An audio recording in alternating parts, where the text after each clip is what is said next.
What are we doing today, buddy? Tearing down the LS. Just prep work to get it slammed in the hard body. Probably gonna put the trans together too. Yep. With the adapter plate and everything. The 6.0 here, we now have the opportunity to put that in the hard body with the AR5 and that Fat Bots adapter. So, get this thing prepped, make sure it's a viable engine.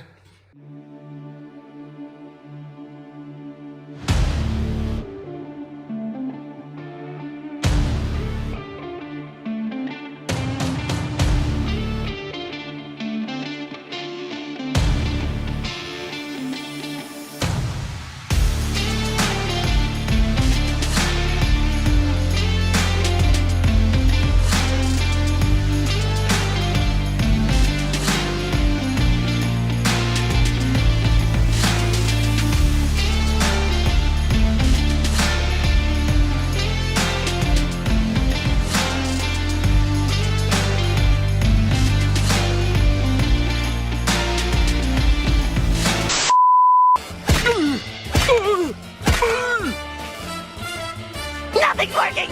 Wait, SpongeBob! We're not cavemen! We have technology!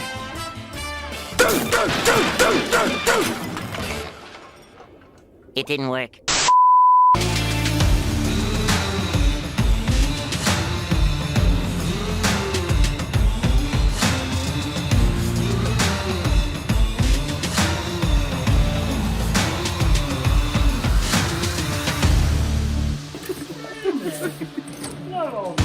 Why did we move that? I don't know.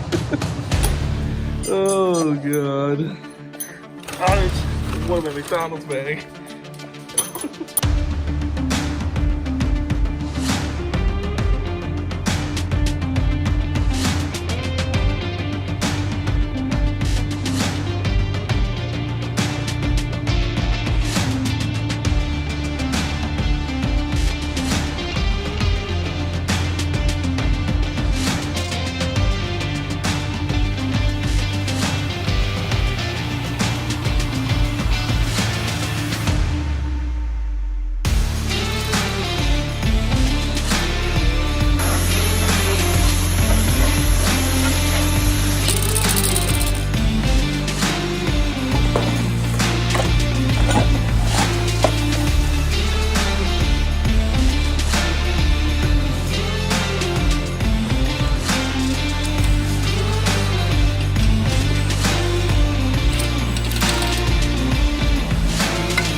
So now it's all together. You get the trans on.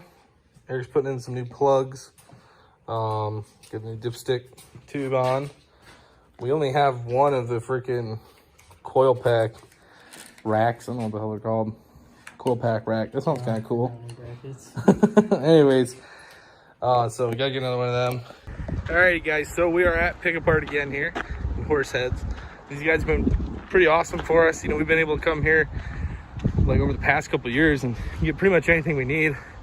And you know, the crew here is always great, really helpful. So we're gonna take a look around and see if we can find some Chevy stuff, which shouldn't be too bad because we are in that aisle. But yeah, see if we can find some stuff here. What is that? Sick. There's like a stack coming through the cab. Somebody get a doctor, because that thing is sick. Look at this little bumper here. Fortunately, the truck's on it. What? What is that? No, it's a running board is what it is. Oh. They apparently just hucked the running board to the back of the window here. Some real... Well, if you're looking for exhaust tips. Yeah, I guess that's pretty nice too. Like slash cut. It's like, oh, it's almost like a teardrop. New idea for the for the swap. Oh yeah, that green one down there, buddy. She looks pretty good. Ugh. Yeah, those things are nasty. Yeah. It's hard to find a good set. Oh, this one. They aren't too terrible. No, these ones are pretty good. Yeah, these look pretty good. If we can get up to them. We need an alternator. Oh, she spins. Squeaky. The other one was locked up. So Yeah. it's already better. Yep.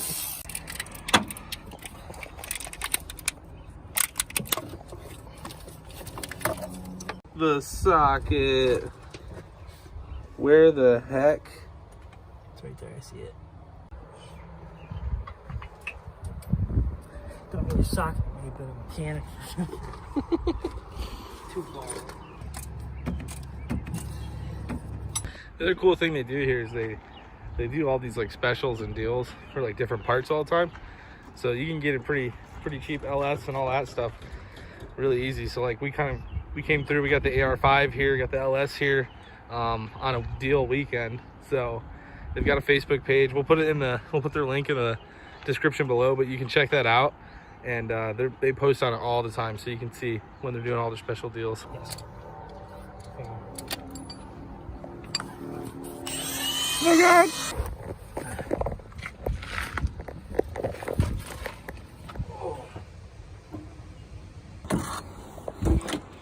One down. Pretty careful, you're almost stepping on the manifold gasket.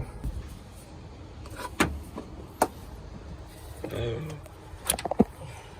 my God.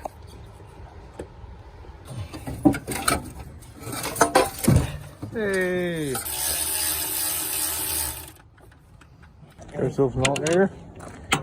2 manifolds. Go look at some canyons or something. Oh yeah. I looked at 2 of them over there. They're autos. There's a red one. Oh, it's got races. Oh my God, buddy. Oh, it's loose. Oh my God. Hey guys, we found another Colorado Canyon or whatever. Still got the AR5 in it, but we're trying to see if we can get the master out to use with the Hardbody in lieu of the kind of hodgepodge setup that's in it right now.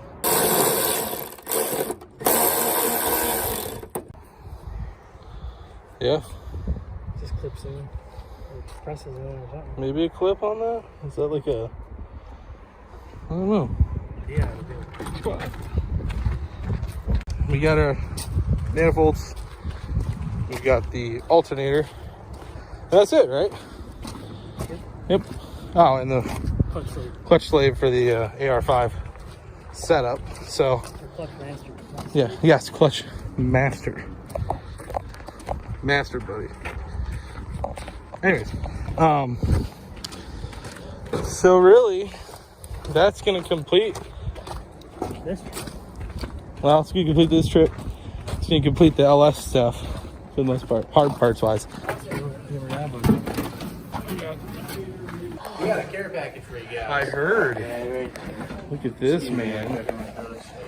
It's stuff. I was gonna say, knowing Brian, it's probably like, you know. All right, here we go. All right, here's a little gift box from Pick Apart. Oh, there's glasses. Oh, it's in for a new. Oh, look at them all. Oh my God. Bunch of stickers. Oh yeah, we got some stickers. Some hats, some Oh, shirts. good shit. Is that like a hoodie? I can't tell. It's probably 2 hoodies. Good stuff, dude. Cool I can always use me some mugs. Definitely always need some beanies. Stickers. Nothing wrong with that. Beanie. Definitely up here. Good stuff. Shout out Pick Apart for hooking us up, man. Like you said, these guys are linked down in the description below. Hit them up if you're local here. I mean, it's the only place that really makes sense going. Yeah. All right, I guess we got everything back up here. Ready to put on. We have to actually pop the trans off again, tighten down some fittings, but the stock manifolds we can throw on. Got the new master. Yeah, shout out to Pick Apart for hooking us up with this stuff. It's definitely cool. Talked to some guys there, and it sounds like they have some pretty cool plans coming up. So we'll see where they land with those things. But looking forward to getting this thing wrapped up and ready to go in the hard body. We've got the fuel tank and stuff. Fuel cell we can get in the bed. That's probably something we can work on soon. Yeah, gotta get the rest of the stuff out of it, but we're getting pretty close to being good to go on it and get this in there. We've been doing this a year and a half. I don't do the intros, but it's because I am a doer. Huh? I am a doer. All right, well, do the shot. Is this far enough back? Do I need to be closer? All right. Buddy, are these your medals? Yeah. If you're unaware, Oren was a wrestling prodigy, and he gave up. Anyway. On today's episode of Getting Absolutely Nothing Done, we're pulling the small block to throw the LS in. Let's get to it.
So here it is, guys. We have the small block out, and we've got the LS sitting right next to it right now.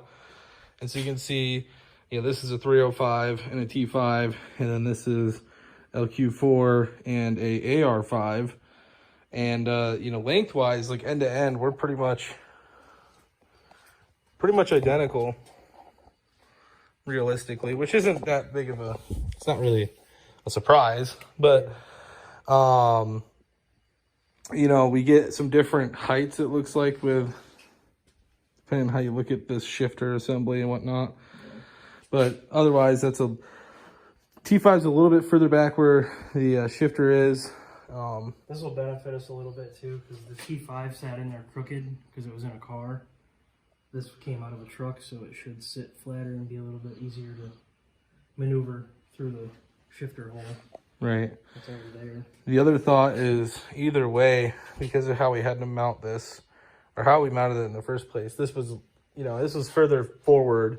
If we plan to stab the whole unit as one assembly and we don't need to access the bell housing bolts, then we can put this as far back as we really want to. Yeah. So that'll be nice to see if we can push it back in some and alleviate some of the, front end issues we were running into with the small block. We've got to clear this cross member. So the main thing we're going to check here is if you're doing an LS swap, like an LQ4 with the stock truck oil pan, will that clear this cross member? Because that's been the number one thing that's kind of driven mounting and yeah, I mean, you can see all the oil buildup from changing the oil in the small block on that cross member. Right. It's not meant to have oil dripping on it all the time. Yeah. That was the main problem with the exhaust too, is that cross member and then all the steering linkage up here. Yep. And the torsion bars. So what we're going to do now is we're going to basically take the LQ4 and the AR5, get a couple things cleaned up in the engine bay, and then we'll take the LQ4 and the AR5 and drop them in there and just see what it looks like, even keeping the stock mounts, because they're not going to be in the way. So we'll see what kind of fitment we can get out of it, if we need to do a different oil pan or anything like that. And that's just kind of general motor swap 101, a lot of test fitting stuff. So we'll get to that.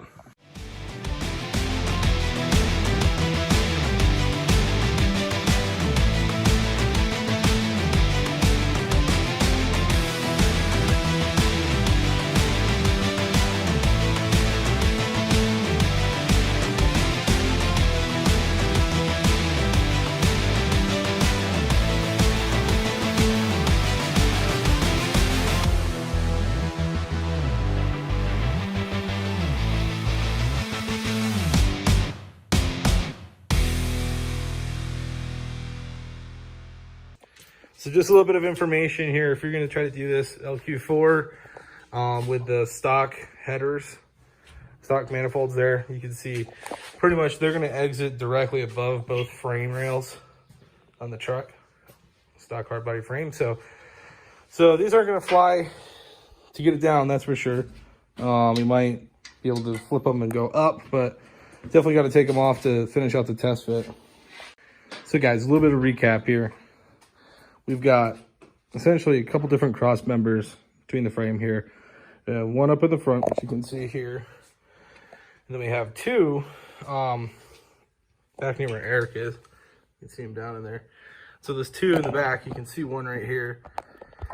You set your transmission on that. They also are kind of up over where the torsion bars are. So right now, stock set up everything in. We don't really have the clearance to get the engine totally in. So he's gonna see if he can mess with the cross member in the back, which the transmission's sitting on. Might buy us some room. Alrighty, so doing some measurements and looking at some stock oil pans. I can tell you one thing, the LQ4 in a stock oil pan is not gonna fit in here. So it hits on the steering bar in the first place, and then even if you could clear the steering bar, you wouldn't really have any clearance for the cross member in the front here, which is pretty much almost touching anyways. So what we've looked around is it looks like an F-body oil pan is going to be roughly 5.75, 5.5 inches deep in comparison to the 8.75 that the LQ4 oil pan is. So if that's the case, that's about this first line you see here. Now it'll run flush longer. It'll come forward more, like up to about here at that depth, but it should allow us to clear both of the steering bar and the cross member. And then I don't think we're really going to have a height issue after that point because everything's so close to the same elevation from, I guess, ground floor here. But so kind of sucks, can't use stock oil pan, but we are gonna have to get the F-body oil pan, see if that's gonna fit in. And if that's the case, then it's pretty simple. I mean, it's just putting on a different oil pan, and then we don't have to do a bunch of modifications to anything in here. Right. Yeah. So it's a pretty quick video here, guys. Obviously we didn't get a whole lot done with it. But we got the small block out, and we were able to get the LS kind of test fit. So it's just part of the process here. Figure out how stuff fits, and you just got to kind of take it in and put it back in, take it out, put it back in until everything fits together. So we're gonna wrap it up here, guys. Get a new oil pan and jump back into it. Good afternoon, everybody. We are back out here working on the Hardbody LS swap. We got the water pump in. We got the new oil pan in. As you can take a look here, we go ahead and set that in there just to get a kind of a rough idea on where our, our pulleys are going to be. So this looks good. Looks pretty promising. I think we should be able to get it in right where we want it, but we're going to double check. So we're going to get this off and put the F-body pan on, and then we're good to go.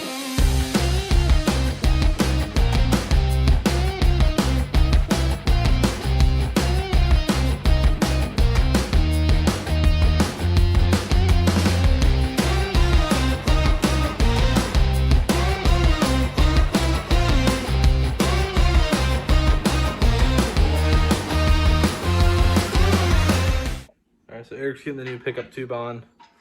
Yeah, see, so you used to hook it up here. There's a square opening. Now I'm trying to go into a round opening. Doesn't really work. This doesn't line up with the stock windage right here. So what we're going to see is if we can essentially clearance that some so we can still get that bracket down through and then get the bolt through it. You can kind of even see that location where it was hitting. So let's see if we can line that up. Total disclaimer, I have no idea if this is okay or if this is gonna fuck an engine over, but this is what we've seen on forums. Yep. And everything else, since the F-body pan is so shallow at the front, there's no way for it really to aerate the oil. So we're gonna cut all the way back into here because this is causing. Essentially, our pickup tube is hitting Well, the windage tray and the pickup tube aren't clearing the oil pan. So we can't get the oil pan fully up on right in that front section. So yeah, like what you're saying, like on the forum, seeing people are saying just sip that off and move on with your life. And we did a test fit with just the pickup tube, and the oil pan goes all the way up, so it's clearly an issue with the windage tray. So we're gonna lop that front, I guess, quarter off and throw it back in there. all right, so I went ahead and just ran that through the bandsaw. So it's 3/4 of length. Gonna get a can of ether here, whatever we have. Clean all the metal shavings off. Eric's getting it cleaned up now, so hopefully that works. Got it cleaned up. We cut, I don't know which end we cut now. One of these ends. The front end. Yeah, so we just cut through there and make it a little shorter. So hopefully it doesn't hit now, and we'll be good to go. All right, so for a little bit of recap, F-body oil pan, cut the front quarter of the windage tray out, which is basically at the second bolt back in front of that. Leave that bolt hole there. Then everything should go back on and should fit. We got the F-body pan on, bolt it up. Windage tray is basically cut off right in front of this bolt where the windage tray cut off. So should work. I mean, it fits. Should hold oil. If the motor mysteriously blows up, we'll know why.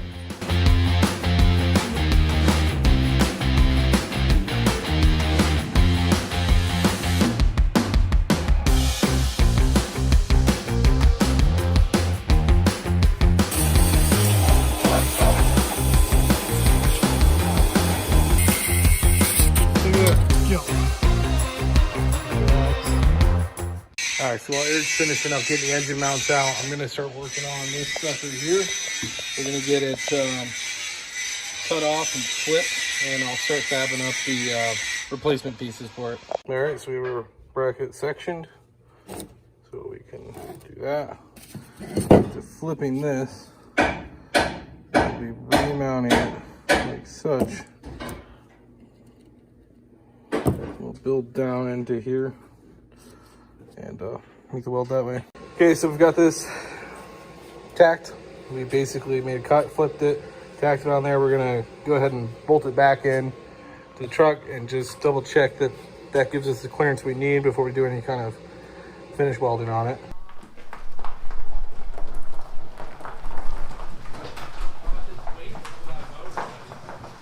So we got the thrown together bracket there, or the cross member, good to go. Alrighty then. That was like a Mercury or something. I don't know what that was. Looked like a fucking It was gross. edge or something. So we're gonna see if this gives us enough clearance with the motor. So yeah, we stab this sucker in.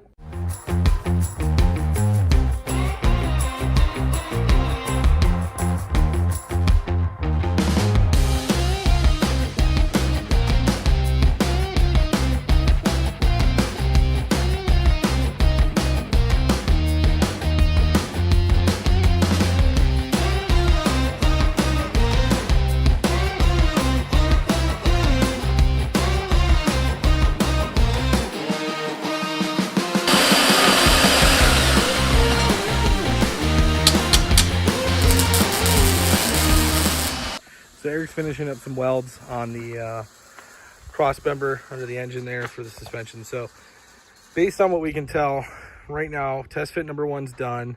It looks like, you know, we're gonna have to modify that cross member like we did, flip it, get the welds in, strengthen that up.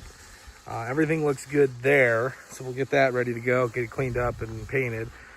And then the cross member for the trans mount, what we're probably going to do is maybe go pick up an AR5 trans mount, you know, out of Colorado.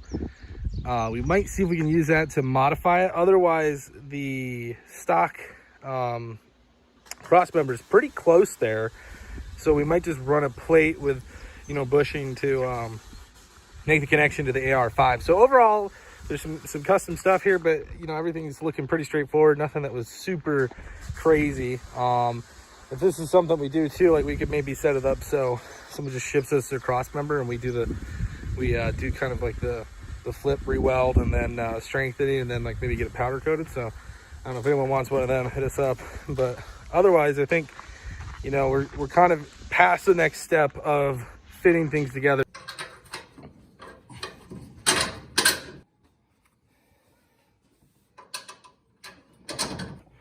So we have it in. We've got things test fit. We've got our new, well, our cross member, repurposed cross member in place. So that's kind of what we're working with as far as the engine and how it's going to sit.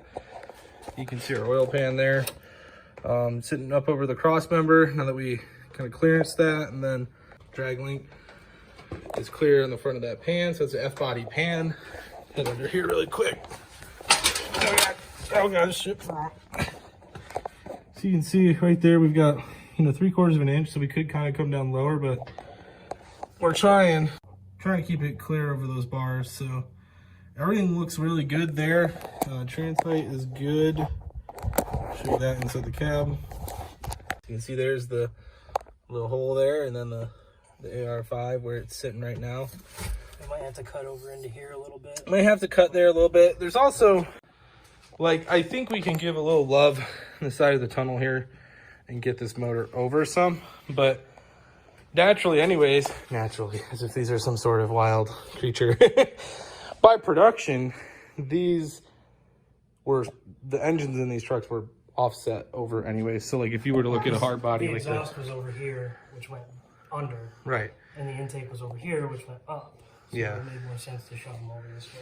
So you can tell just when there's no motor in these, you can see the tunnel's not centered, but. Small block setup set really close to this. Right. They were definitely over this, and as you can see with the Corvette spacing, harmonic and everything, it's well behind this. I mean, you have almost 2 inches. Right. Maybe even more. I don't have calibrated eyes like Oren does. Yeah.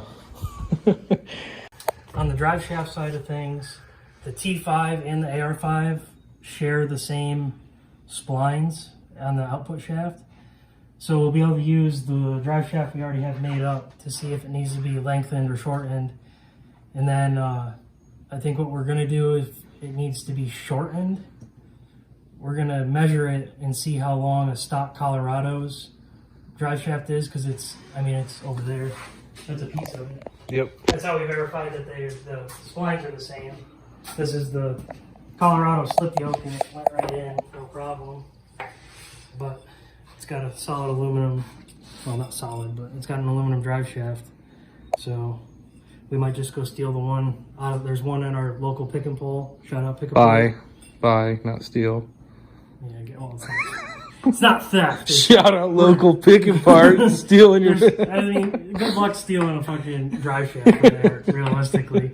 But it'd be nice to have an aluminum drive shaft in there, especially one that's, you know, more modern than the steel one we have. Yeah, and not a 2-piece. Yeah, not a 2-piece. That's the main thing. Right. I'm worried about the power output, because I mean, the small block made maybe 200 horsepower. Right. This is going to be making definitely more than 3. Yep. So. Yep.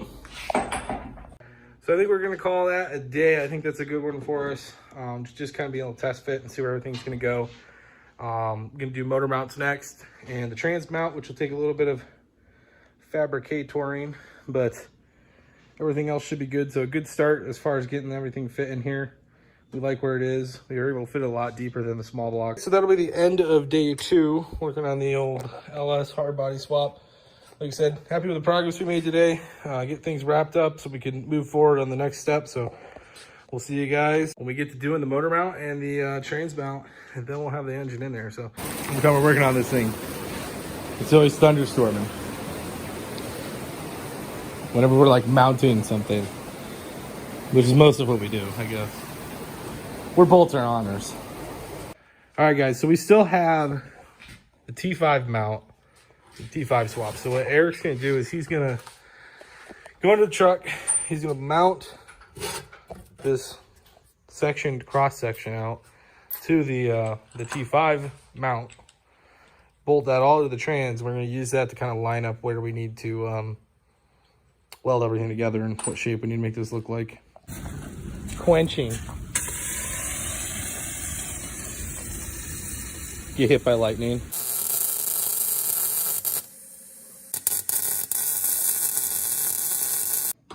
So we're modifying this because stock engine sits to the side, therefore trans tunnel is to the side. Therefore we need to clearance a little bit over here so that we can set the V8 in line with everything else.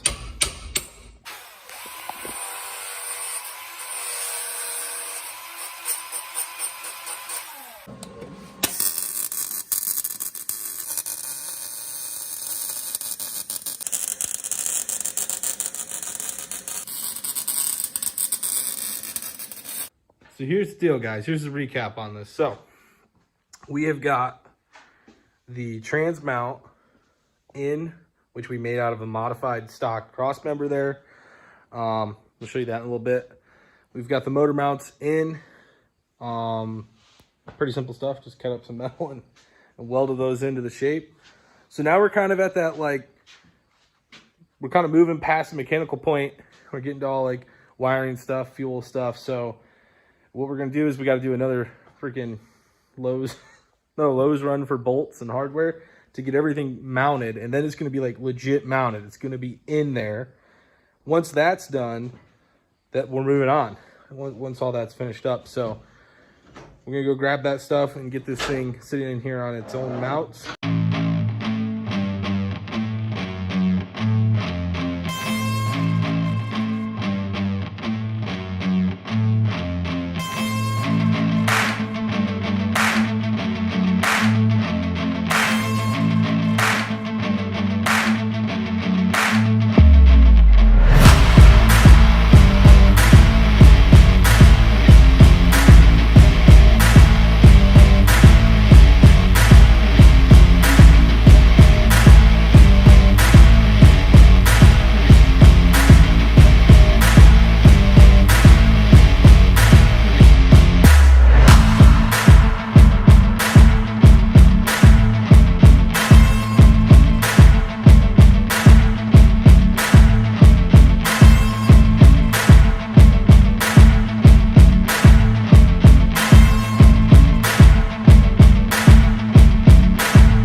Side to side is like ready. That's first. That's third. Yeah, that's like 1 inch. That's fifth. That's like 1 inch on top of a like 1 foot long stick. Like you have to be so sure. Yeah. Ready? Like that second to third, 1 inch over. It's like 3 inches forward and 1 inch over. I mean, like that would be your first. That's neutral, which is where third and everything is. Yeah. It's literally an inch. And then fifth is like 1.5 inches. Like fifth is like a huge gap. It's like the tightest shift. It's like a short throw shifter. It's like a stock short throw. Yeah. Like that's not anywhere. That's not even comparable to what the T5 was. No, that was like lump. And that was out of a Camaro. This is out of a fucking truck. That's interesting. But hey, it's shifting. Oh shit. Look at that. Unfortunately, the alternator bracket definitely is not going to work. No. I had high hopes that it was going to work. Dude, if there was one that went here, Without a doubt, it's not going to. that would be awesome. Well, that's where the low mount was for the small I block. wish we could like just Mirror it somehow. like flip it. We could like, we technically could, I'm just saying, could take it to TJ. I could measure all that and get a foot plate. The only challenge would be this piece. I don't even know if there's the same holes on this side. Maybe not. There's not. Yeah. Damn. It's annoying. Anyways. It's going to have to be a high mount, without a doubt. Which is it's like, there's just like a perfect spot. I actually don't know if it would even fit right there. Because of It the might bolts, still be the close. bolts coming out of the... Yeah. We got it in. So we've got mounts on. You can see them here. The main bolts aren't tight, but everything else is tight. Yep. It's in there. It's under its own weight. Show them this side here. Valves did not crack. We got pretty short over here. But she's Just the way it sits. Just Nothing we happy can do side. about the way it sits. Still clear down there. I think we Just can get enough. the starter in and out. That'll be interesting. Definitely, that'll be tight. I hope the starter clears the crossmember. Trans mounted up there. And we've still got a whopping 1/8 to 1/4 inch of clearance on it. You can see it like this. Yeah.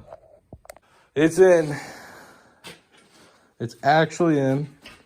We could roll the truck around with it, which we actually have to. Roll it a little bit. We could roll it. We hit something. The welder. Yeah, we're clear.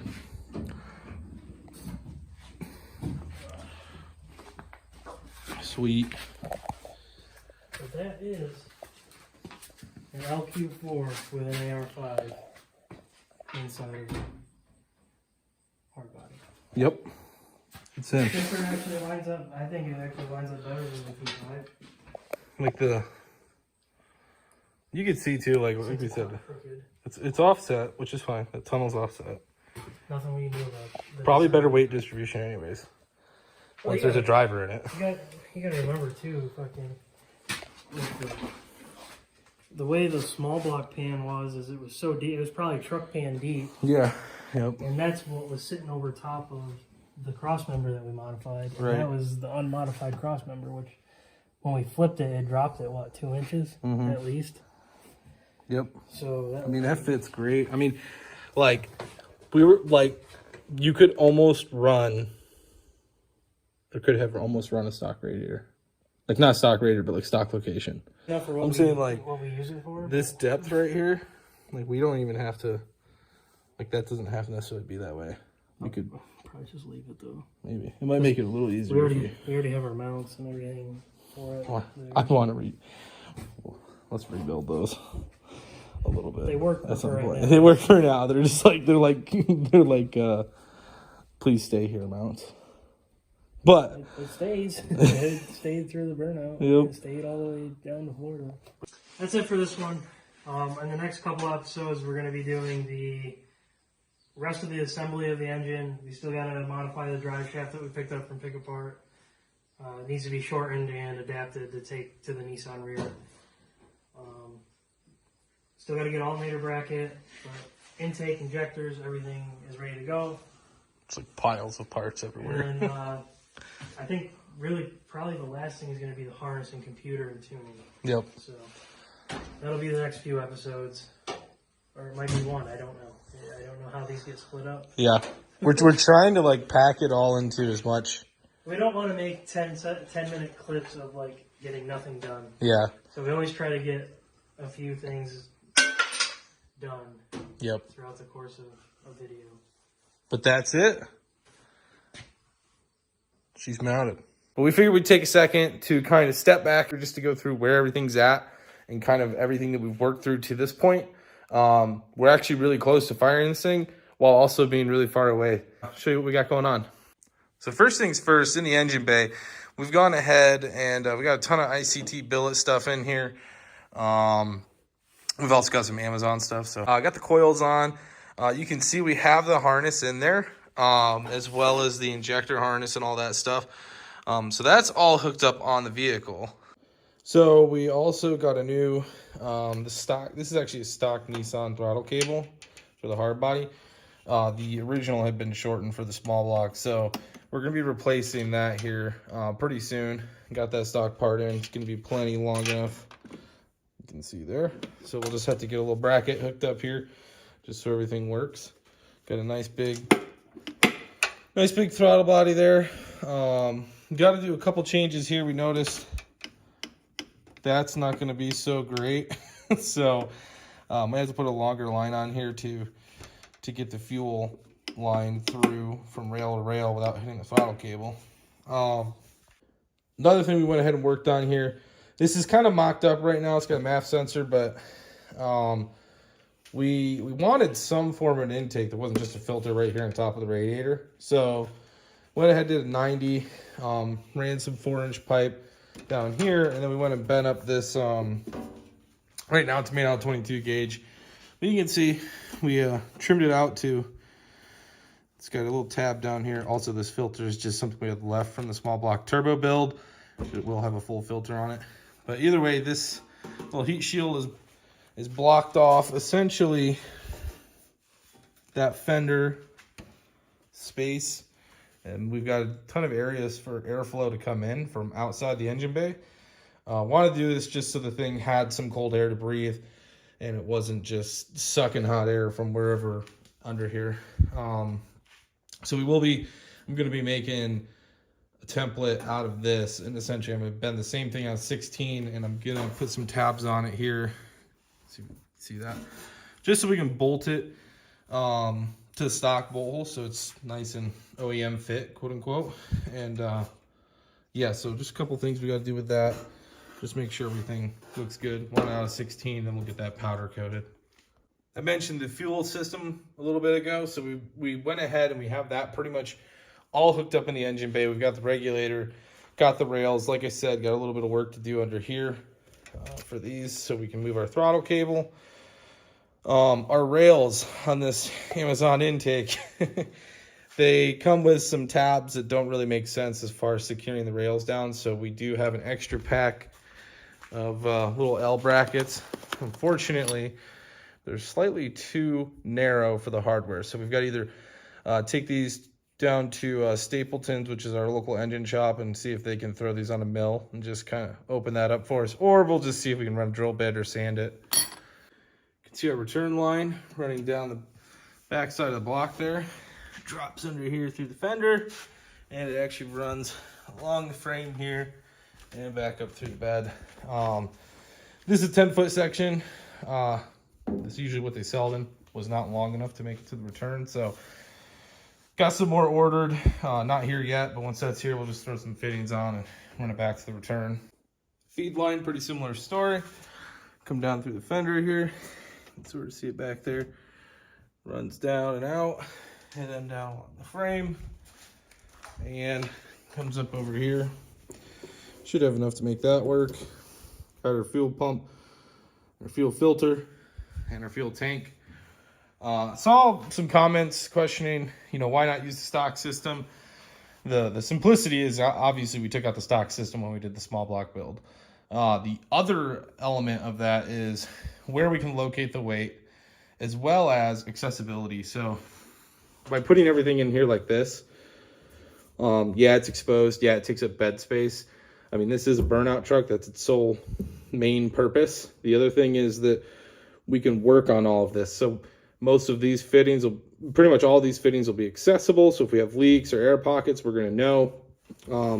That leaves the fittings, essentially all of our fittings from the tank, up through the feed line into the engine bay are super accessible. So anything goes wrong or anything's not working, we can work on it. So that's one of the primary reasons. So talked about wiring a little bit ago. So we've been working on the wiring. We'll go ahead and put the link to this little harness in here. We went through some minor bugs with it, but either way, the harness is working out. Drilled a 2-inch hole there. Ran the harness through. Everything's pretty much hooked up as far as injectors and the coils go. We've got our throttle position and those sensors hooked up on here. Everything kind of run under. So really we're just talking about like oil temp, coolant temp, our O2s. That's all kind of hidden in the back there. And then just grounds and then the fuel pump stuff. So, and I think the other thing is just hooking up the fan, which I think we have the fan and the water pump set up to go. Fans in a box. But either way, wiring is relatively simple so far. The main problem is this over here. So wiring, yeah, don't pay attention to that. Wiring comes through that 2-inch hole, and we've got it set right here. We were originally going to mount the ECU somewhere in back here, but the harness is not long enough to do that. So what we're probably going to do is bring it over and run the line through there and then cut out a section of this glove box so that we can mount the ECU, stock truck ECU in there. That's the plan for now. It's kind of one of the last wiring steps because as long as everything's accessible, it makes it easier for us. Got our nice little, you know, eBay ignition here that we'll be wiring everything through so it's nice and accessible. Got a shifter in. Like we said, all the mechanical stuff is done except for the drive shaft. Speaking of which, the nice part of the drive shaft is it only has to be lowered or shortened like 3 or 4 inches. Should be good to go. So just got to shorten that. It should clear everything. If not, we'll make it clear. Next thing on the list is exhaust. So we'll also put a link to these headers in the description. These actually worked really well for the driver's side, the little kit that it came with. Passenger side, we knew this was going to happen, right? Because the motor, the whole drive line on this truck is like 2 to 3 inches towards the passenger side. So that benefits us because our steering shaft and everything, good to go. We don't have to worry about that. Passenger side, however, when the headers come through, you can see they're pretty dang close to the frame and all that suspension goodies. But it fit. The actual header, quote unquote, fit. The only problem was the flange on the bottom of the header. So what we did, and I'll kind of overlap some of this footage here, we went ahead and lopped off the header pretty much where it met the collector, right at the bottom of the collector. And we went ahead and welded everything from there, cleaned it up real nice. So we had a nice little section that kind of curved around the frame here. So we got our ideal spot. There's like essentially the frame, the body, and the starter are all in the same place. So it comes down and comes up a little bit. It's like a little S bend. Then we have our flange right there. I'll head under to show you what we got going on. So underneath the truck here, you can see we're gonna be upside down depending on how I edit this. I'm upside down filming this, but this right here is the driver's side. This is the passenger side. So, you know, a lot of this was we could go completely under the frame and that would leave the exhaust quite a bit lower than anything else on the truck. The other issue with that is if you have to work on anything, you'd have to take the exhaust apart. So that would be pretty annoying. We have to work on this pretty often. Good possibility we have to service the trans, replace the trans, engine, all that stuff. So the easier it is to work on, I think the better. It takes some time to make it more accessible, then you're going to be better off in the end. So right now everything is pretty much tacked together. We don't have any final welds on this, but you can see driver's side comes down our O2 bung, that little collector there. And then we're running that pretty much away from the body and this mount. You can see it didn't really have a spot to go through here. So we're going to be running that up along the trans, and it's going to come up here. And when it comes up there, we're going to be putting a V-band here so we can basically section the exhaust here and run it back out the back. What's going to happen after this is it's going to run from that pipe. It's going to come here because this is our parking brake lever. It's going to 90 through here, this kind of open spot. And then we're going to run it out kind of the stock position and out through the back so we can shoot it out in front of the rear wheel. You can see here, I'll head back to the front. Passenger side, a little bit more figured out, even though it was originally the problem child. But, once again, really tight with the frame there. What we've done is essentially come down. We're a little bit further back than we wanted to be. So we've got a little bend here, then running it into a slip connector. That's so that we can just section it here because it's a really specific fit. So we'll have a clamp here. This is just a little simple S bend. And that gets it the height it needs to come up over the cross member here. When it comes up over that cross member, we'll have another clamp that essentially puts this right next to the drive shaft, and it runs it straight all the way out to the back to where we get it in front of the rear tire. So once again, you can kind of see that running through here. So it comes up, fits under there, goes up over it, and then it's running straight out through the back. So a little bit more work to go on those. Gotta, finish welding everything, cut that off, and finish up the exhaust. But it's not a huge concern as long as we can run it out the bottom, get the thing going. So this is kind of like the final process we'll be going through. We're just kind of getting a head start on it now. So besides that, I'm just going to get a shroud for that new fan on this radiator. It's one we use with a small block, should be fine. I think I'm going to work on something a little bit better here to keep this secure, keep this front end together instead of like the random bolts that we had. So stay tuned on that one because most of you who are building these are going to chop that core support the same way. So kind of alluded to in a way, but we're going to be pulling the interior out of this thing. I mean, it's nasty, so we're going to be pulling the seats, ripping the freaking padding and all that shit out. I mean, you can see it's just gross. It's shot. It's going to be easier with just being a tub, so that's just a minor thing. Then it won't look like such a freaking mess in here. We might be making a new gauge cluster. Shouldn't be too hard. This was thrown together pretty quick. Not that it's bad, but won't hurt to have something a little cleaner, a little bit more suited to what we're running. But yeah, that's pretty much it. I mean, I think I covered everything there. So guys, we've got a bunch of random crap to get done today on this thing. So let's jump into it. Oh, look at all that gas. All right.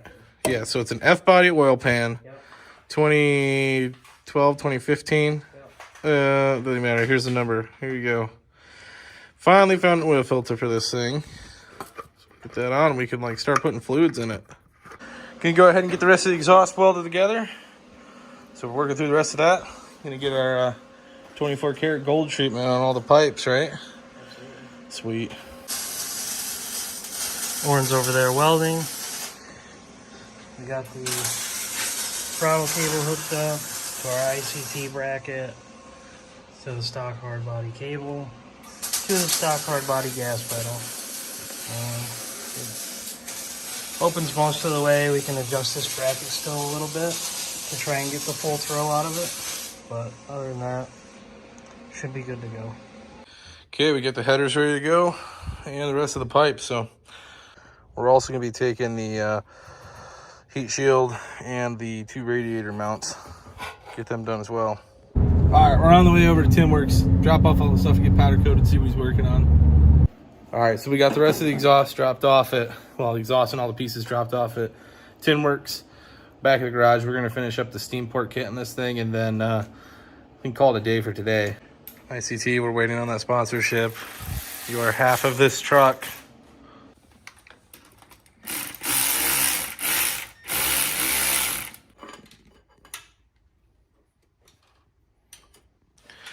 Here, just putting the horn on.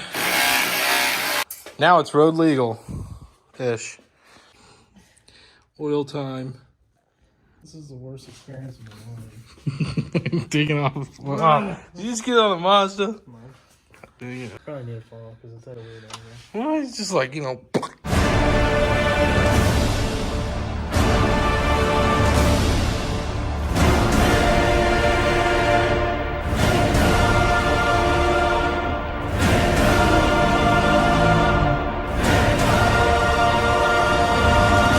I think you got it.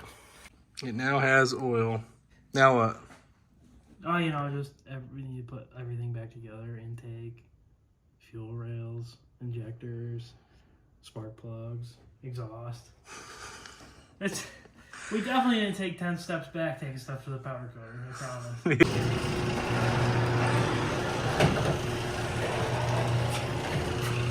Tailgate. You know it's winter when those are out. I broke mine out today too. I don't wear that very often because they make my forehead itch. I know they're good for like 3 seconds, and then you have itchy forehead. Anyways, we've got a tailgate. We've got the wiper cowl. We're looking for a hood still. Once again, all odds and ends stuff, but it's been a couple days, so now we're heading back to Timworks, show you what he worked on for us. Pretty excited to get this stuff on the truck, but either way, we'll jump over there and take a look at what he's got.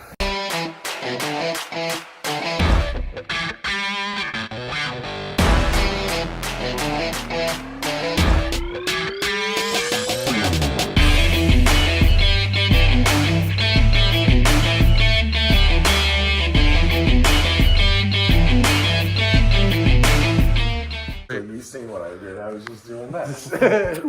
With a wrist in it. These are runs is what they are.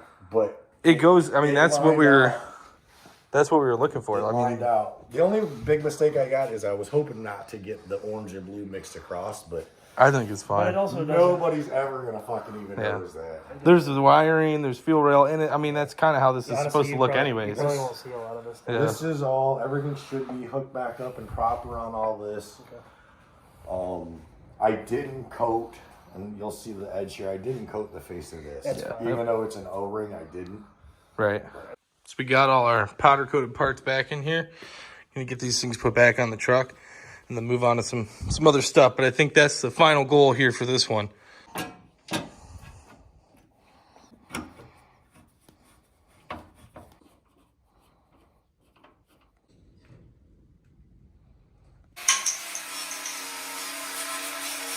How's it going over here, buddy?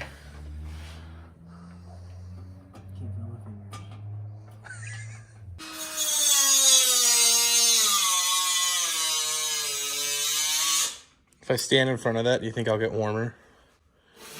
Probably not. We're missing some header bolts. I don't know if we used some. I think we used some for the seat or something like that, but whatever. So we got all this stuff back in from Tinworks. We've got one header on over here.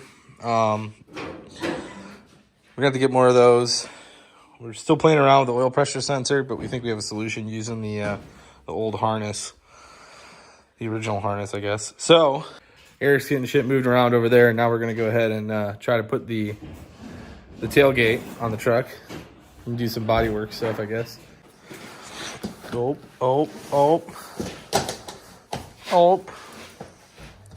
Watch it be the wrong tailgate. Like I have a Dodge Dart fender upstairs.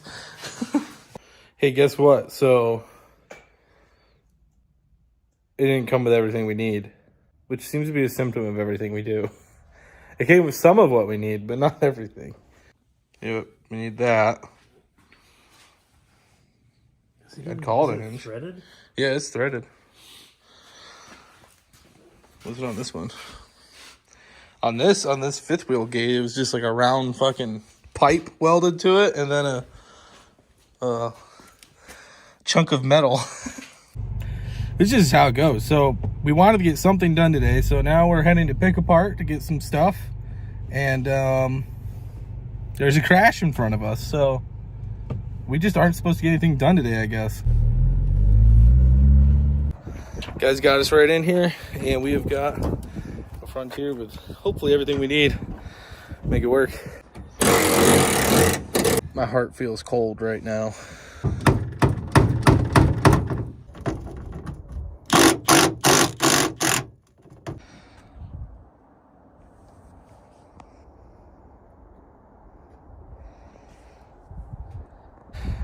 All right, we got what we need, so heading back out. Like that looked like that kid from fucking Disney. Sweet Life of what do you call it? I don't know. We just got flipped off by a bowl cut kid in the back of a car for no reason at a light.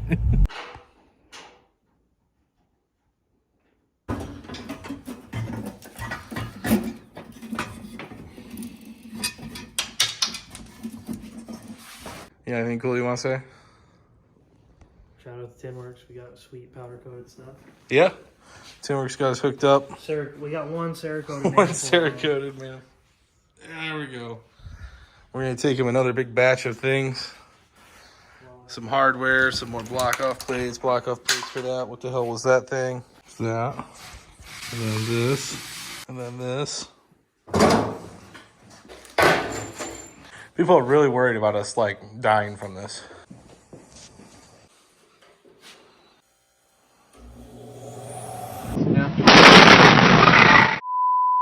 Alright guys, so here's the thing. We've got Eric working in the engine bay right now. He's handling some of the, basically we're trying to get these fuel rails to stay down. eBay, this is like our first eBay special that seems to be kind of holding up some of the progress. It's not working to our, you know, everything that we're doing, it'll leak out of like the front or back injector. So obviously dumping fuel all over the top of the engine isn't ideal, but he's going to be working on that now. And then we're gonna be doing is we might have to address the clutch line. That seems like we can't get the slave to bleed, so we're not fully getting the clutch out. That's something, whatever we have to do with that's whatever we have to do. Extinguisher got to be mounted. We have to make a tunnel shield here for the trans. We have to run a new wire as well to the fuel pump, just so it's away from the exhaust. Still got to do some vent stuff. We got to make sure we get the cross member bolted in and got some washers on it. Trans needs trans fluid.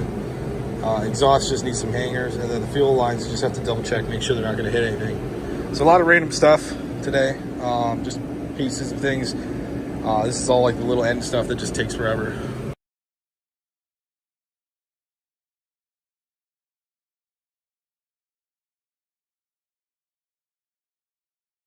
So those are like U brackets. You gotta push this. Wow. I can't believe I just did that. Got that already. I wonder if that's the issue even with those ones. Like it's putting pressure on the O-ring. Yeah, that's what it seems. So it's like it's not straight up and down, it's like skewed to the side. It's definitely what it seems like. But we looked at the images, right, for this original setup, and that's what it looked like, if I remember correct. Not a doubt in my mind that it's on there, right? I wish the hardware fit through those one brackets we got, you know? I mean, and I say that like we probably could make it fit and like grind out the inside of the bracket. Because then we'd at least have like adjustability.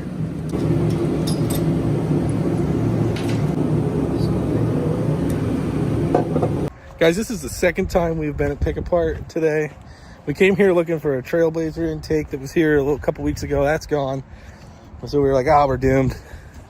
Then we came back because we need a fuel rail for the truck intake. We're just trying to get this thing to run. So heading back into the yard, see if we can get an intake from these guys.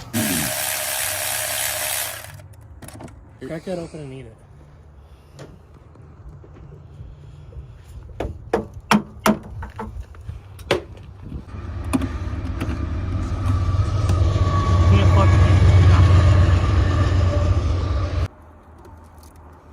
Hey Eric, so you have an idea? Yeah, now say it. I have an idea. Okay. But if you're seriously injured, it's okay. Yep, pretty much. You can't fall gracefully. They get mad. No one likes watching someone be mad on a video. I do. I think people actually like it. Yeah. Yeah, buddy. There it goes. I definitely don't think I have all the clips that we took off. I could be wrong. Like I said, yeah. It's very hard to tell. They're combining into one large clip. Yeah. It's been 4 hours and we haven't done anything in the garage yet. Milk. Hi. You like putting meat in your mouth, don't you? Uh-huh. Don't worry, I do too. Hit it on the side of it, on my nose. As long as it's wet. Did you used to work for... Hey, did you used to work for Orange County Choppers? You know what? No.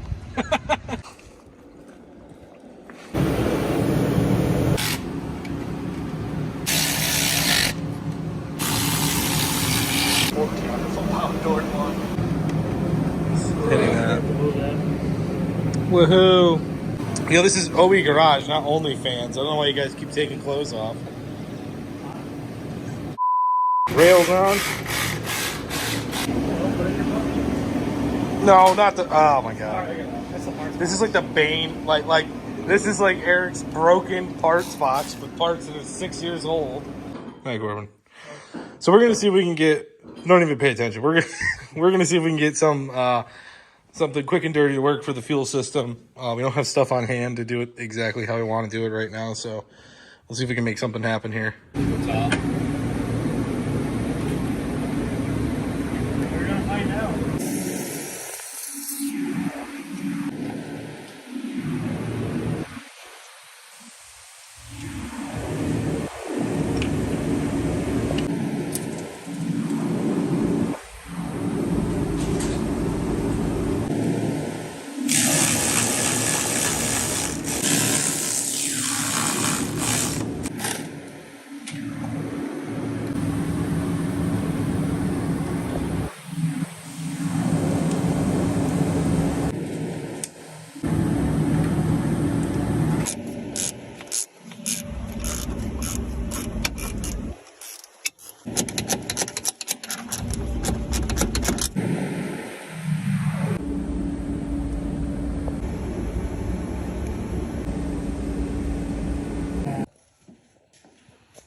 Okay, so cylinder 1 is technically cylinder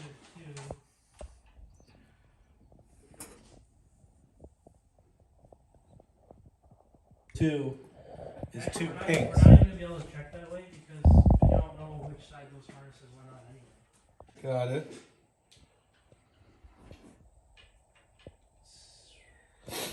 Number 2 would be a red wire Yeah. or a white wire. Looks pink to me, but it's probably red. It's It just says red and white, so I mean they could have used a pink wire. yeah. Looks red. It looks red. Then 3 is red and green. And back to 3. So 3 we have a light.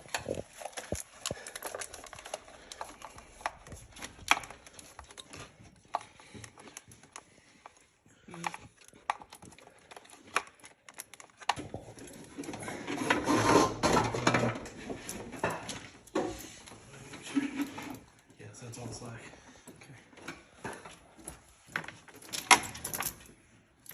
Listen, like, if we could just get it to stay near there.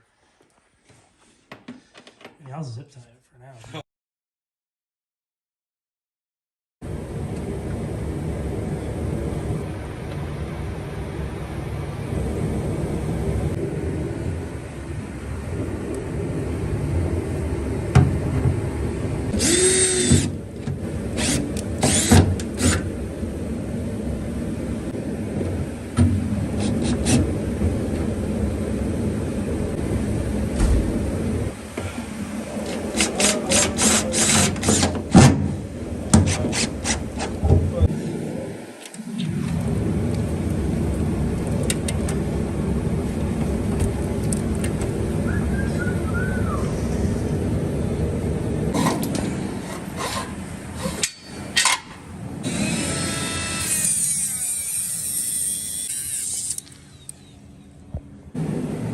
That works so good, somebody should start following it.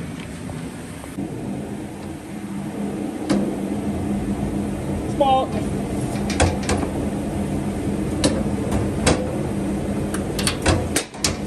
That whole line can spin. I think it honestly will spin on itself. Just take the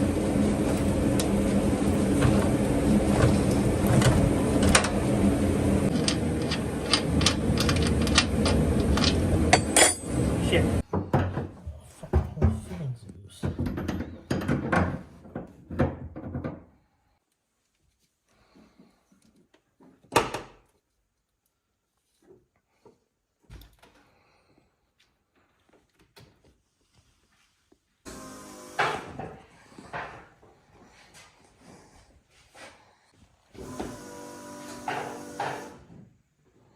Happens.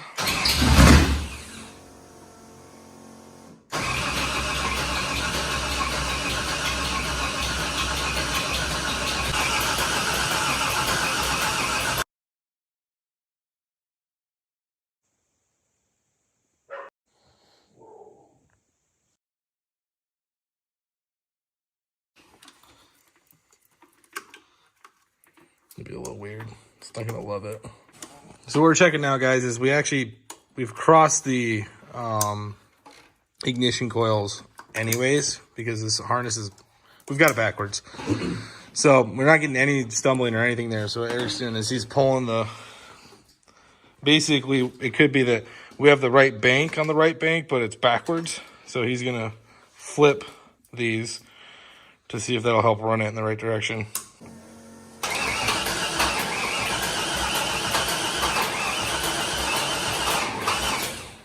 That's backwards. Yeah. Didn't seem like that was a thing, so we're gonna give it another shot.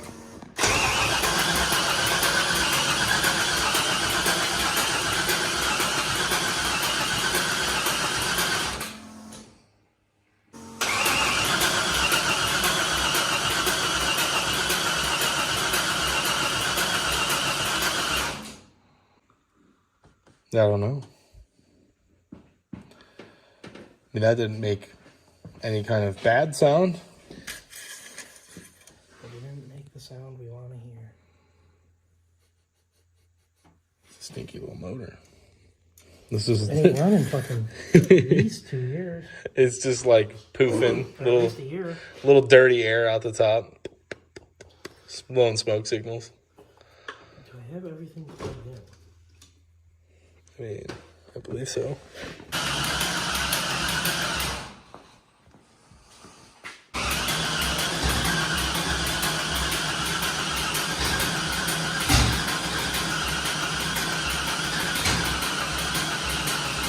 It's like firing on like one side. It hits. It's like...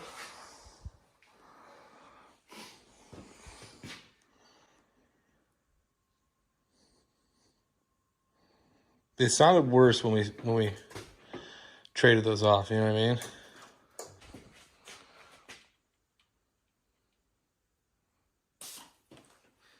It's got fuel. Trick.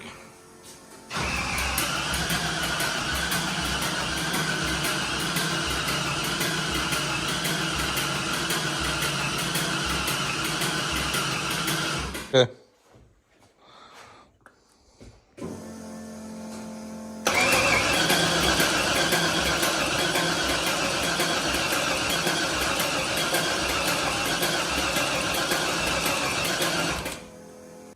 Lapatapa.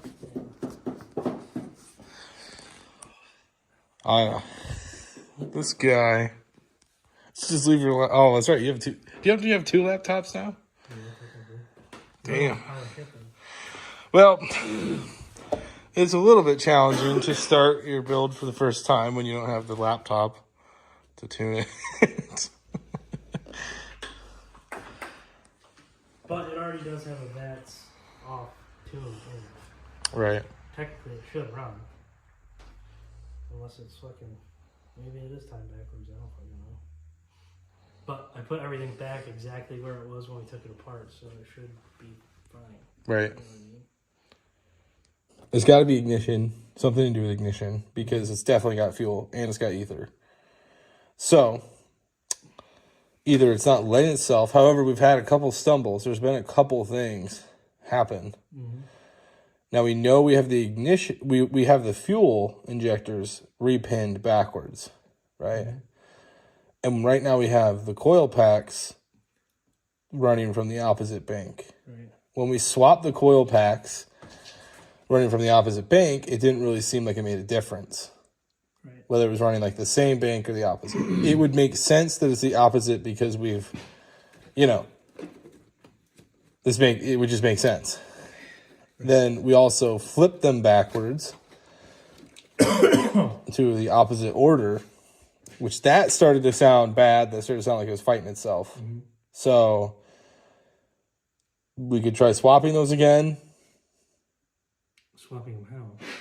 Just bank to bank and see if... Swap bank to bank and then flip these? Maybe. Did we do that yet? No. Okay.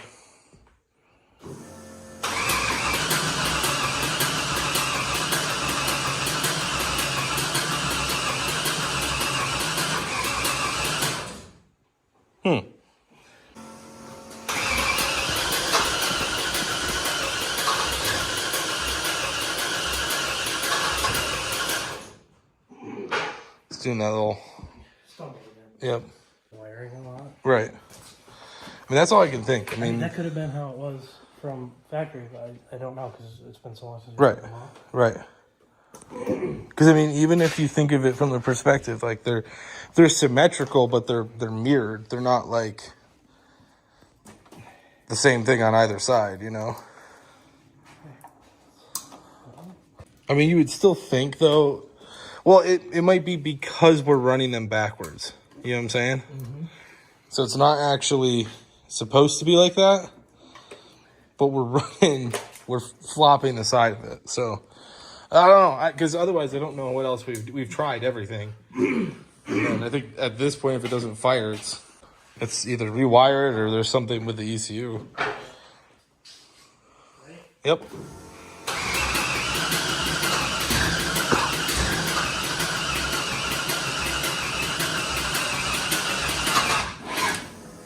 Don't.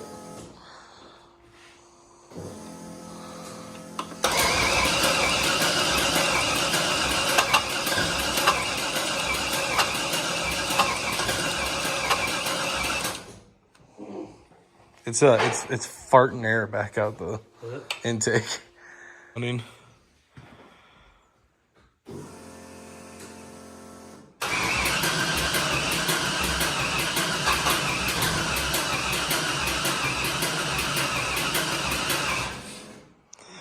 man, I don't know, because we're still getting a fire every now and then, like a stumble. If it was 180 out, and then working with all the coils, you'd think it would be like a complete wreck. You know what I mean? Yeah.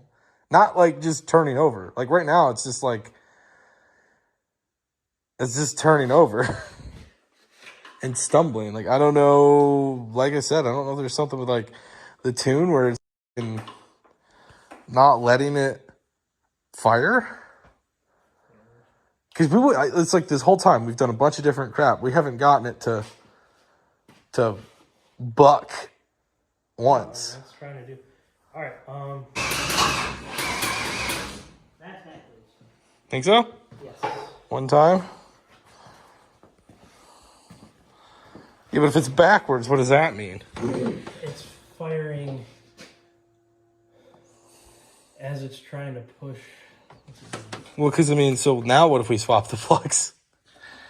No, yeah, but which ones? These. Just keep going.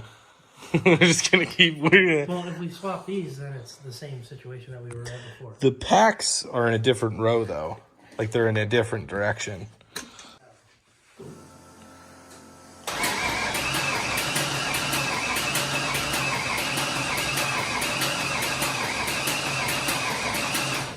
I don't know. Okay.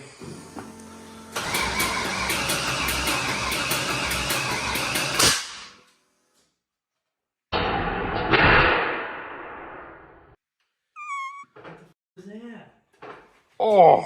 Where did that just come from? Oh, I just like went deaf.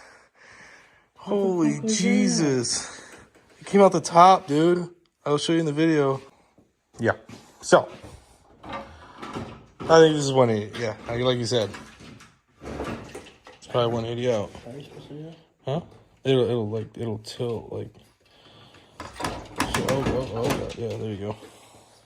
Alright, so we're gonna tear it down again and confirm that the cam is not or is 180 out.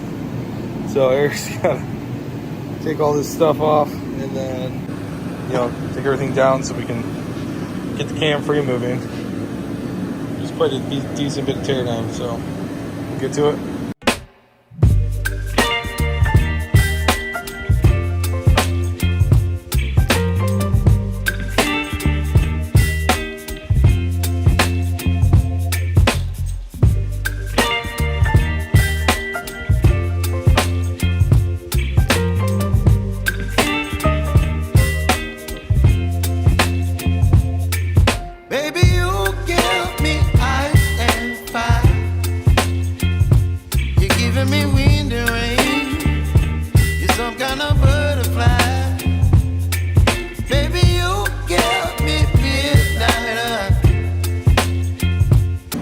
Don't think you guys will be able to see it, but we're not 180. Mark's right there, and then the crank mark Straight up and down. Yeah. So yeah, we're out like a weird amount. So that could be the sound of it. That'd be great. We're just eating up Eating up one of the valves. Yeah, pretty much. We're getting less and less out there. We're getting less and less out of time. Yeah.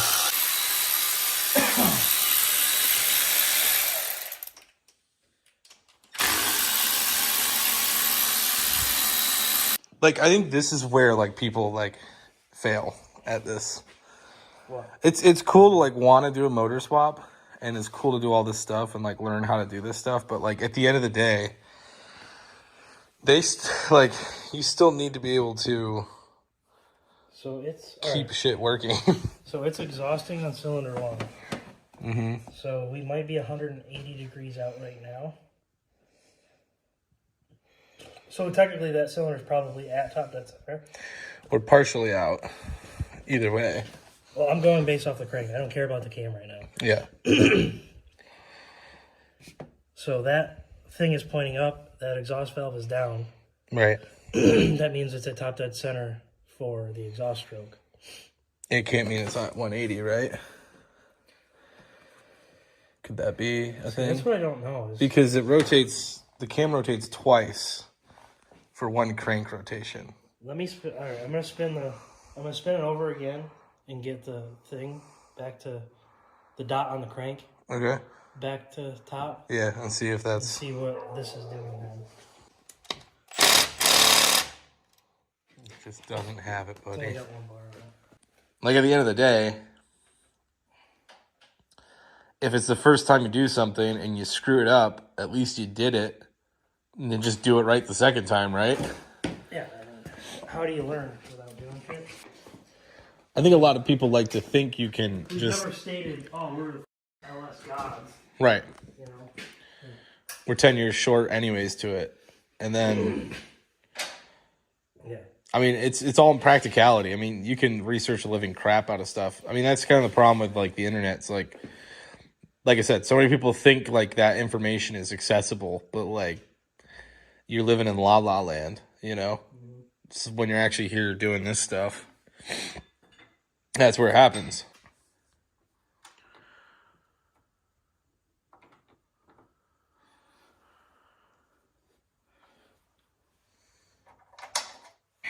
So here we go. So we got our dot. There's our cam. And then down here.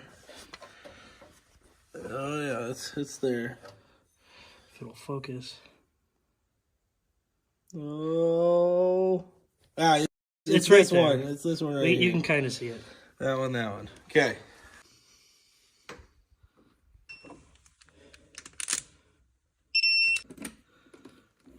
Okay, let's see.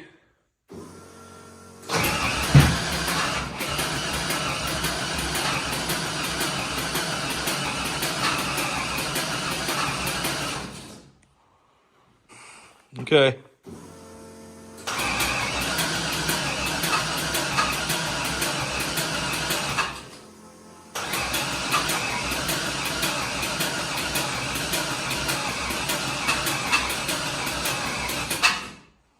Now it's making more noises.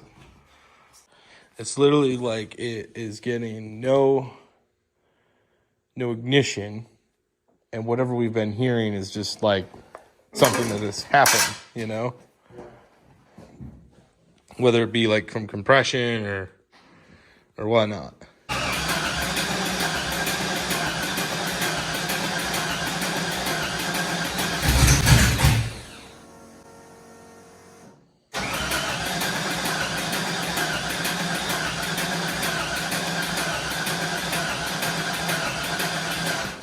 It's puffing.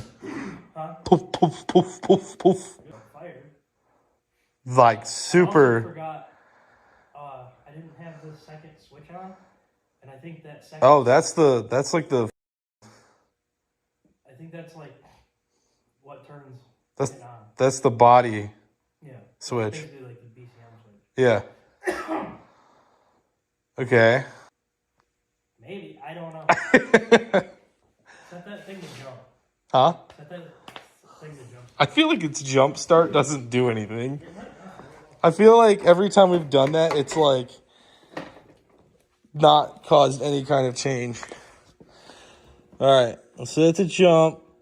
Let me get back here in case this freaking thing actually goes. I'm shutting it off again.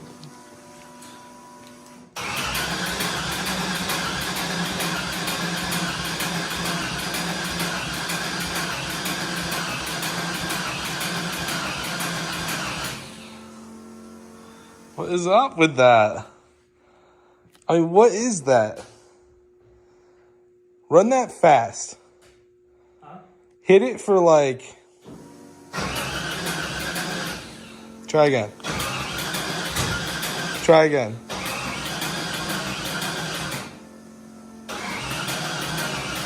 Okay. The battery can't keep It seems something. I mean, there's something going on with that, but Look, it's reading MPGs. The thing is reading miles per gallon. they're not very good right now.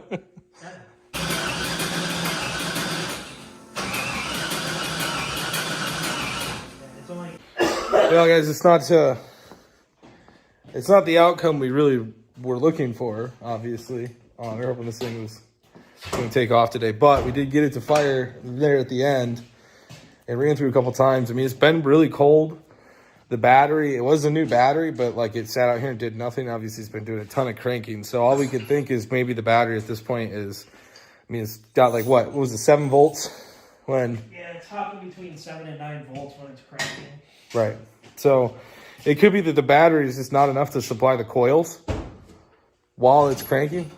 I mean, we're getting these moments where it seems to have some firing. So I mean, you can't have an in between, and that's where it's kind of like there's got to be something causing the in between. And that last one, it's definitely doing something more than what it was when we started.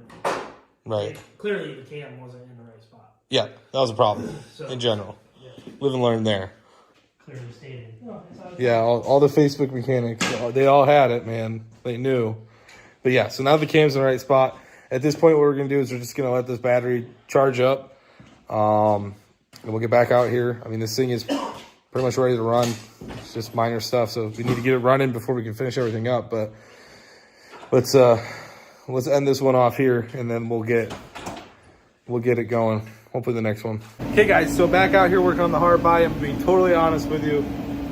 If you've watched the last video, you're going to hear the noise in the rotation of the motor. We've got this clunking that's happening. It has something to do with the pressure plate or something like that. So no matter what happens, the motor's got to come back out of the truck. So just something to keep in mind, and that's why we're going to hit some other projects while we get ready to do that, get things heated up in here.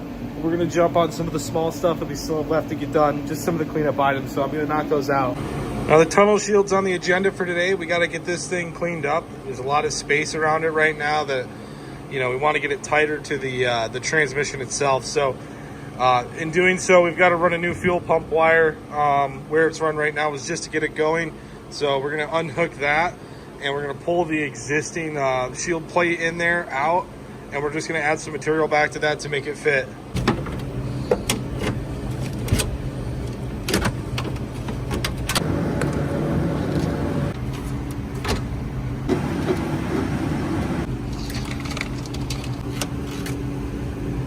So this thing works for what we have. I don't see the point in wasting, you know, an entire sheet of steel here. So what we're going to do is we're basically just going to fill in. I have a couple marks on it. I'll show you in a little bit. And we're going to just use material to fill in around that. You see, here's my marks here. So we've got, you know, we'll have to cut in a little bit here just to get our shape, just a square edge for all these little rounds here. But you can see we're looking at, you know, 6 1/4, you know, 8 1/4-ish there. So be pretty simple once we notch these edges, these rounds out, and make them square.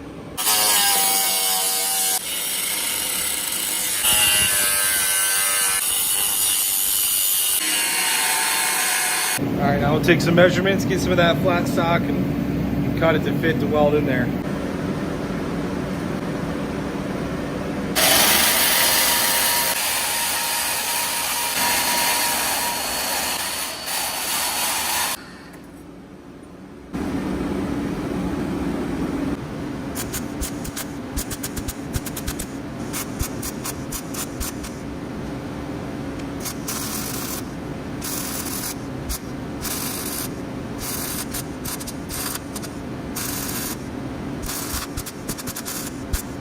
Okay, we've got the first section welded in there. Go ahead and rip apart my welding. I'm pretty new to this, so do what you gotta do. But gonna cut some more metal for the side section there, and then we'll get that tacked in and clean everything up. And this is exactly why I keep stock stuff laying around. We got a little bracket here. It's perfect width, so we'll slice it up, clean it up, and tack it in there.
All right, the shape's there. Needs some a little bit more cleanup, but we're just gonna double check that it fits.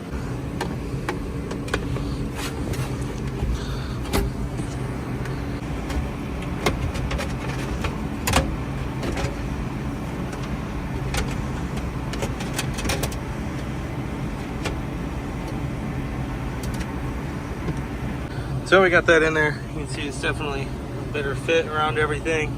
Okay, so now I'm just gonna put a little bit more work into it with a hammer just to get some of the shape into it, and we'll call it good. It's not like it's a masterpiece.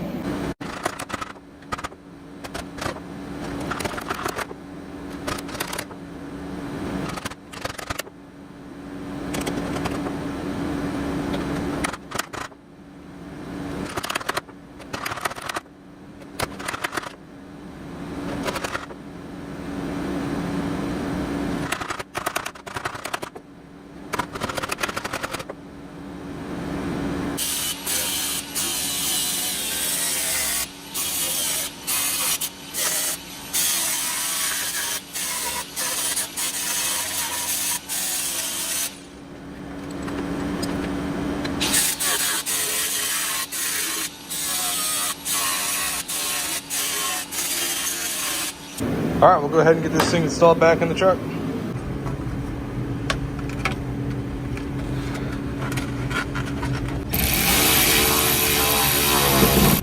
All right, got that back in. See, much tighter. Obviously, we'll get different boot for this, but much better space. That all was open prior. Now it's time to move on to getting that fuel pump rerun. The wire's pretty simple. Just gonna find a new spot to send it that's not right over the exhaust and run it through and then plug it back in. So we gotta go from that hole right there, back under. We have a spot back here already that should work pretty good for it. I can't see it, so you can't see it anyways. Here's my view in case you're wondering. Just fingering this thing up there.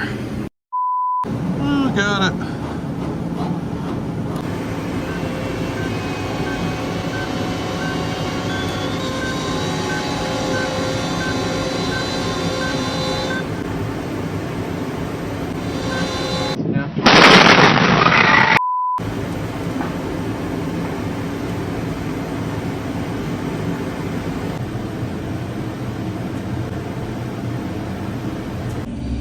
Get back over here and just going in right there.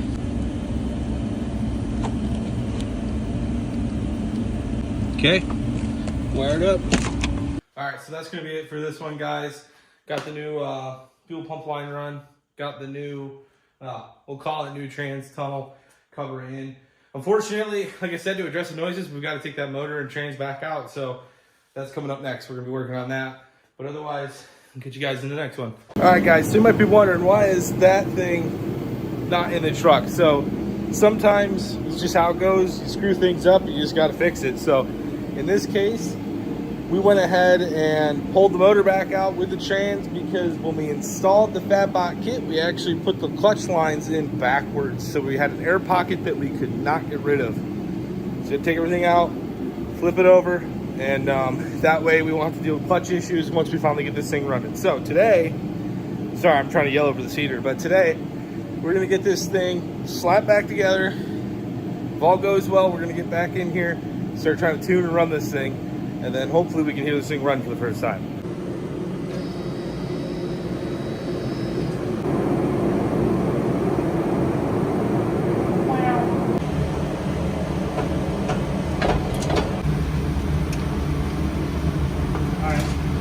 So guys, the reason we have to do this is actually that one-piece drive shaft we have made. There's a cross member, and when the truck's up in the air and the suspension's fully hanging, it actually will set it. Let's see if I can kind of show you this. You can see up there, it'll actually set that drive shaft on the cross member. Hey pal, is the drive shaft out now? No. What? Obviously it's out. Oh, cool. That's pretty good.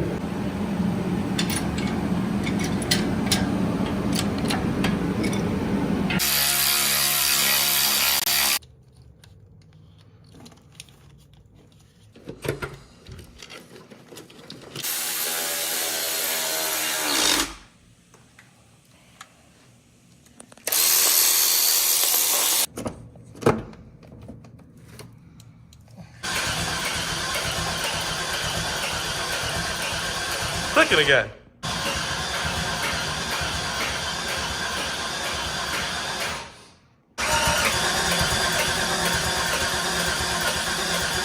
So either that's not the crank. I might have the crank signal mixed up here because we're not getting any RPM. So we'll try a couple. A lot of these sensors are, a lot of these plugs are obviously the same. So we'll try a couple different setups here and see if we can make sure the right one's plugged in. I think once we have RPM, it'll probably go.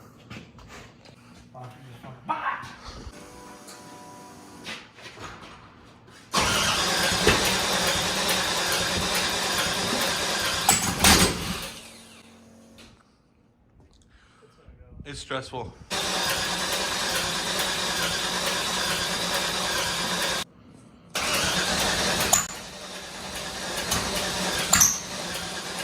And this whole intake catches on fire.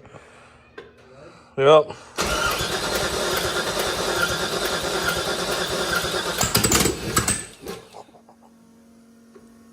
Thing, guys, it's firebomb pretty good, obviously, with no exhaust on it. So we're gonna put the headers on, and we're gonna put just enough to get our O2 on there, and see if we can get this thing to run a little bit more. Obviously, we don't have any of the cooling stuff hooked up yet, but that's pretty much it. So we're gonna see if we can cut these off the other exhaust and just get it going. Eric did order a set of turbo headers, so this thing might eventually be turbo, but either way, we got to put turbo headers on at some point, so we're just going to kind of make it work for now. Okay, Eric's getting the rest of the spark plug wires back on here.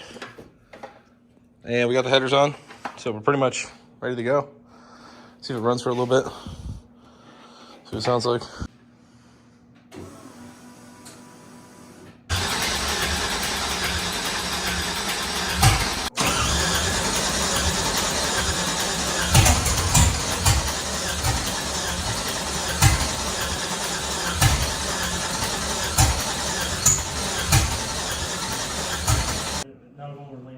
Right. So there's three sensors that have the same plug, which is the crank, the cam, and the map sensor, and they're not labeled. So we're running into, what do we have right there? We had A circuit low. Camshaft. So I'm assuming it's just not reading the cam. So we swapped the one that was plugged in at the map sensor.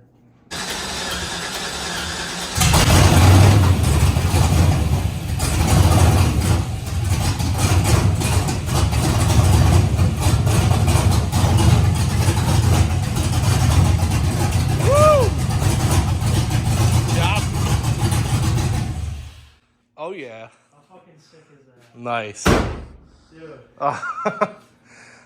So camshaft. So we had the camshaft switched. So or we something. had the cam off time. We probably didn't have the sensor in the right spot. It runs. Don't buy Chinese eBay wiring harnesses. Just buy. Yeah. For the fucking trouble we had with this, the money you would have spent on like a PSI harness that's already labeled, Right. It's gonna save you so much time. You could use the eBay harness. But you're gonna. You need to you would almost need to map the things. Yeah. But you still wouldn't know because it's the same. Unless like there's unless you look at a wiring diagram and label it based off of colors. Right. Which even still. So yeah. There's always a cost basis, but like the time that you save is much better than the cost there. Now we also have a pretty large fuel leak. I don't even know if it's fuel. That might even be, I don't know what that would be. You know what now? You jinxed us, pal. Of course. Oh yeah. I was gonna ask. Is that all the dipstick? Yep. Okay. I just looked and I saw the whole. Gotcha. Because that's why, like earlier, I was like, "Should we put the dipstick in?" But I didn't ask. You know, I really didn't think that it was that big of a deal, but apparently it is. Yeah. Well, we don't have the windows tray, so. Yeah.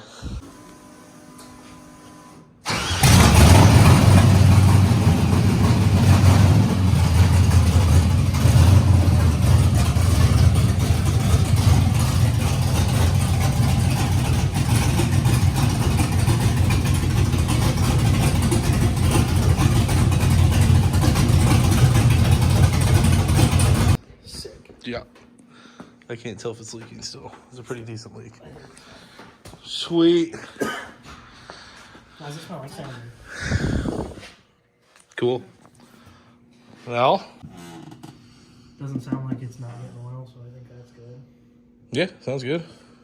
It freaking runs. This is a junkyard engine. Junkyard engine with the Summit cam. Truck intake. Truck intake. Obviously, we wanted to run the intake Lenny set up for us from Tinworks, but Just couldn't get that was a crappy intake. That's just the honest truth of it. That was another kind of eBay lesson there, Yep.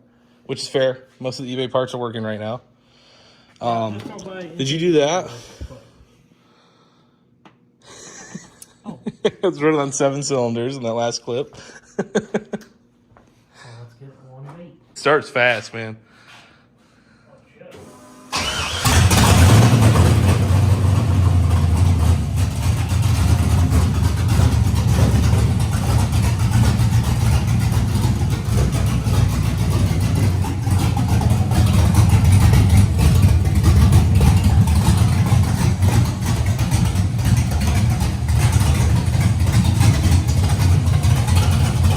Here's the thing.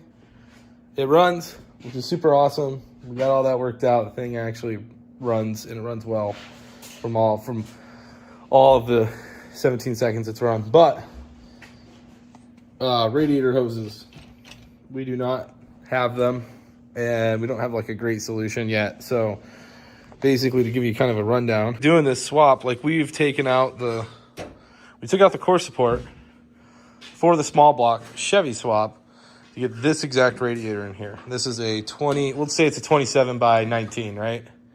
There's, yeah, 18, something like that. So this radiator has, pretty typical inlet and outlet. This is a 1.5 inlet and a 1 3/4 outlet.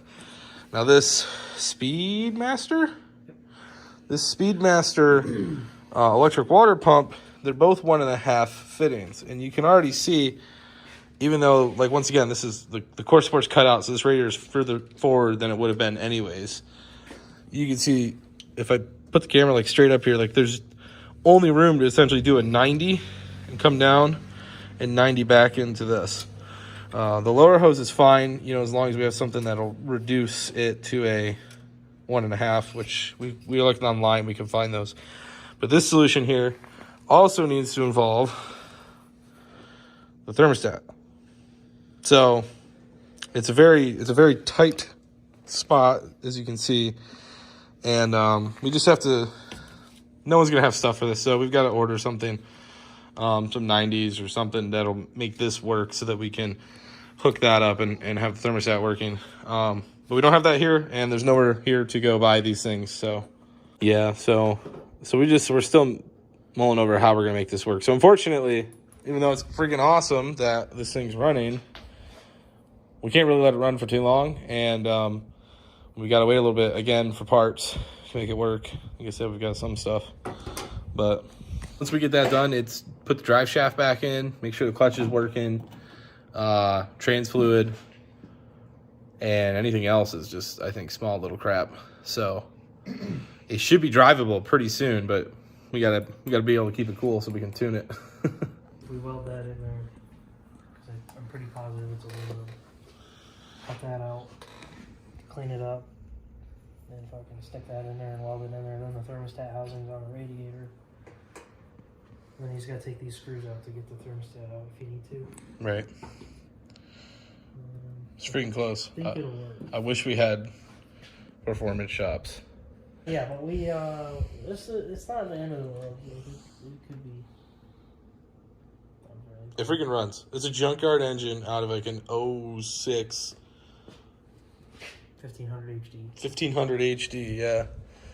And an AR5. Well, the AR5's yet to prove itself, but I think the AR5 will but be fine. should be fine. So Other than all the gears and everything. So. yeah.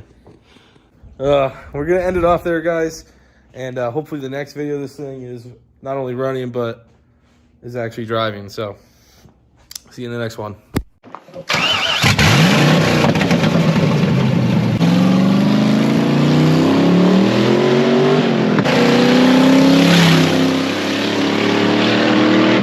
It's got 4 psi oil pressure. We're gonna let it cool down, see if we get some oil pressure back. Full of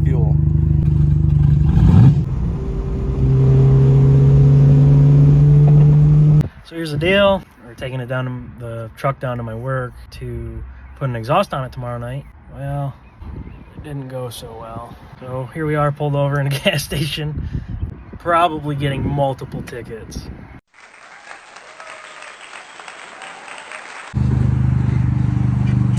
All right, we're at least lined up. Oh, hey, nice truck you got there. I told him it's gonna be a lot of driving. This isn't quite what I had in mind.